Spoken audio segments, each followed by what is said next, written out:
Ladies and gentlemen, welcome to another Connoisseur's Conversation. Today, as always, I feel like I got a vibe for you guys. I want to talk about a cigar from my father's cigar company. We're with a company that has just a legacy that continues to go forward, push forward, and really refine what it is to have a great smoking experience. For me, at least, of my taste, the way I enjoy cigars. And what I think about when this cigar brand secures Cigar of the Year twice from a very reputable and polished and poised cigar magazine. Many magazines on the market have selected the cigar as a top cigar, but when it comes to Cigar Aficionado, that's been one of the ones that's a mainstay. Politics aside, it is what it is to know that this company and brand has solidified itself twice, as I said, as the company to have Cigar of the Year. And so when they continue to press forward in an uncompromising quality, uncompromising skill set, and a dedication beyond all the accolades, the Garcia family has had their name etched in stone, and it's one of those cigars and cigar brands that's in the pantheon of legendary cigar makers, like all the ones that I've come to know, like Pepe Garcia, Padron, Papa Padron. All these guys have come, and we know them as brands and the brand names. They are the brand, like Jordan is the brand of Jordan and Nike. When it comes to this particular cigar, though, the judge, this one, to me, they have crafted a piece of masterful artwork. It's a bold cigar that I truly enjoy smoking. It's not, I'll say this, the profile, this is what's so intriguing about it. The profile is not my favorite profile, but giving the cigar its just due and smoking it repeatedly under the circumstances that I wanted to give a judgment on it as a cigar review, sitting back and smoking this particular profile, I was pleasantly surprised at how much the smoking experience was, and how it really was uncompromising in its ability to come across in its final or its thirds, so to speak, the first, second, and final third. It was really a great smoking experience. So I want to first talk about in judging this cigar. I have a nice little profile on my tongue of it. I know what I smoked this weekend. I have one and final cigar that I will be smoking. I love to smoke a trio. And the day of smoking, I usually do the review to let you guys know what it was I got in the first two, and hopefully, uncompromisingly, I'll get the same in the third. So as I stated, this is the judge from the brand My Father. As you can see there, bring it a little bit closer. Sometimes I'm trying to judge the clarity in which I can bring to you guys these actual cigars. Cover my face. Get that beautiful band. It's a double band, and it has a foot ribbon. I love the way that My Father's presents their cigars. This is a beautiful chocolatey wrapper on this particular cigar. We'll talk about first, as I'm sitting here thinking about the craftsmanship. This is an Ecuadorian Sumatra wrapper. It's nothing short of stunning. Like I just stated, it's a very beautiful, dark, slightly oil sheen that is coated, meticulously, and just well done as a box press, a soft box press, but a box press nonetheless. Something that I've come to be actually something I select more often than not. I do love the way that those box press feels in my hand. What is this? The chocolatey tonality of this particular band, while not always, it does to me sometimes hint at the full body richness that awaits me when I'm ready to smoke a cigar. And in this one, it didn't come or fall short of that.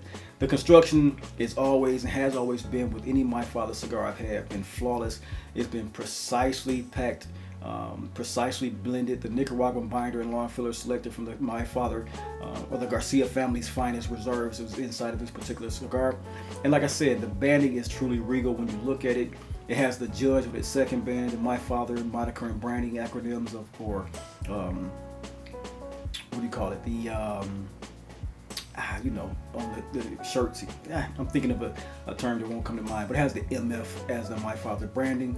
The MF, the judge on the second band, like I said, a ribbon. It's one that's fitting of a great design cue from the My Father brand, and it exudes power and a little bit of refinement when you look at the particular cigar and picking it up and smoking it. So always great craftsmanship and great presentation. When you look at it though, upon the first inspection, the wrapper, it gives off a deep earthy aroma when you sniff it from the cold draw and things like that. I've noticed that with these particular cigars. That's particularly nice. Touches of cedar, a little bit of spice as well. Even this one has a little bit of a dank, dark edge to it as well. That chocolate nuance I love. Comes off deep, dark, rich, complex. Nuttiness as well.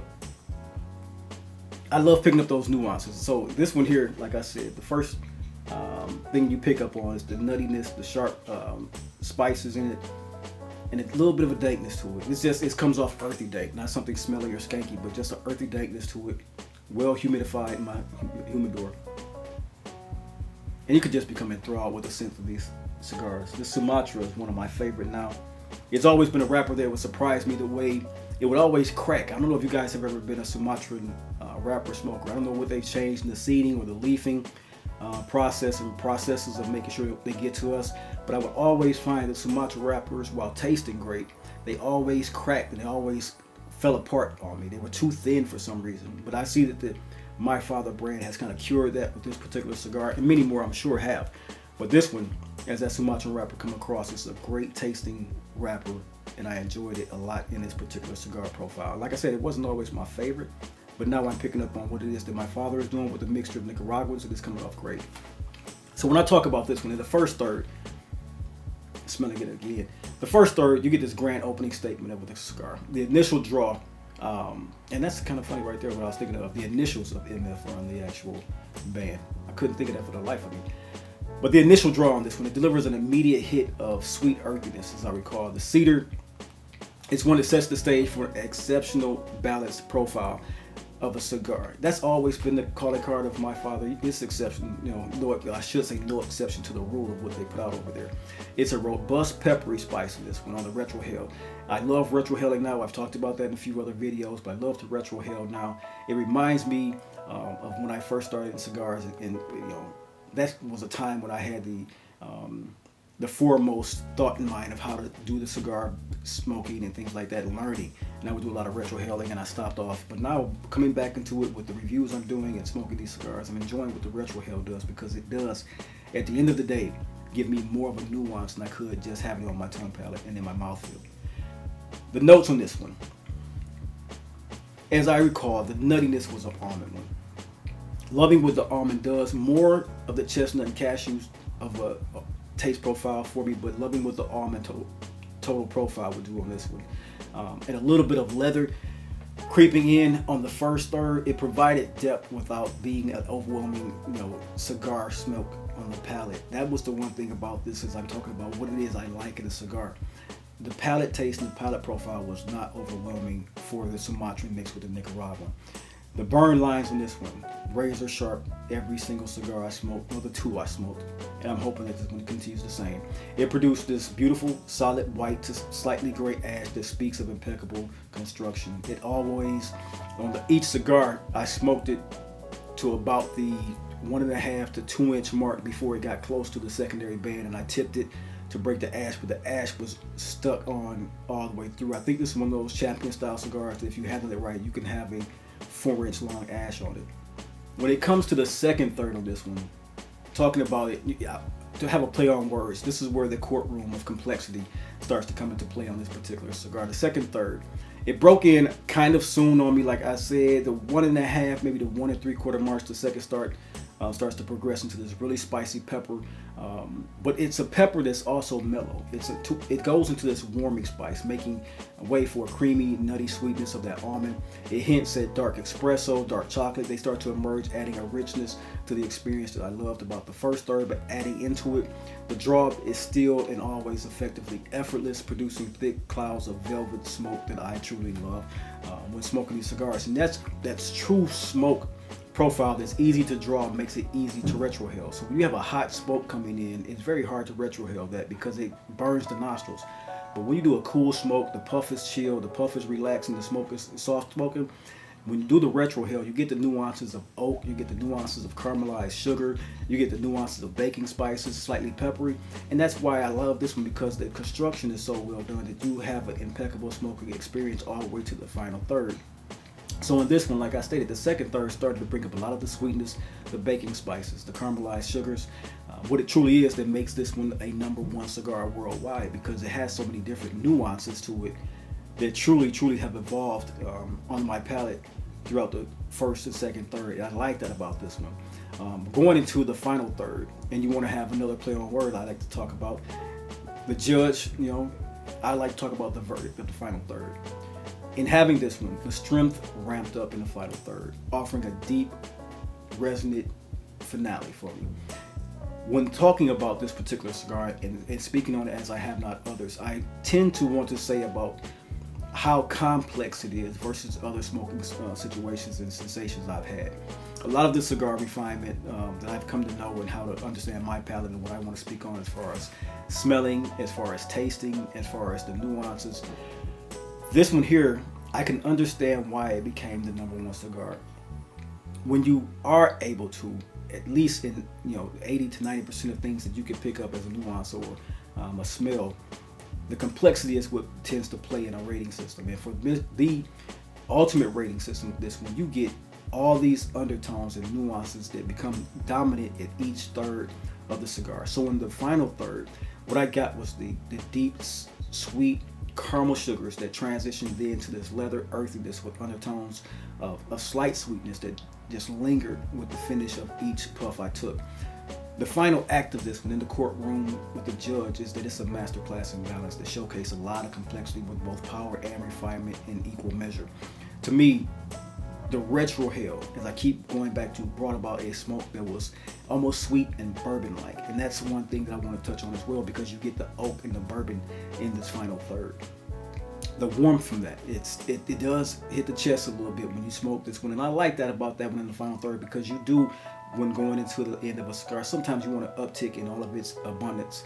And it did that for me. So it turned the entire experience together and tied the entire experience together into something very much so unforgettable and almost like a classy experience that I wanted to get from the number one cigar of the year.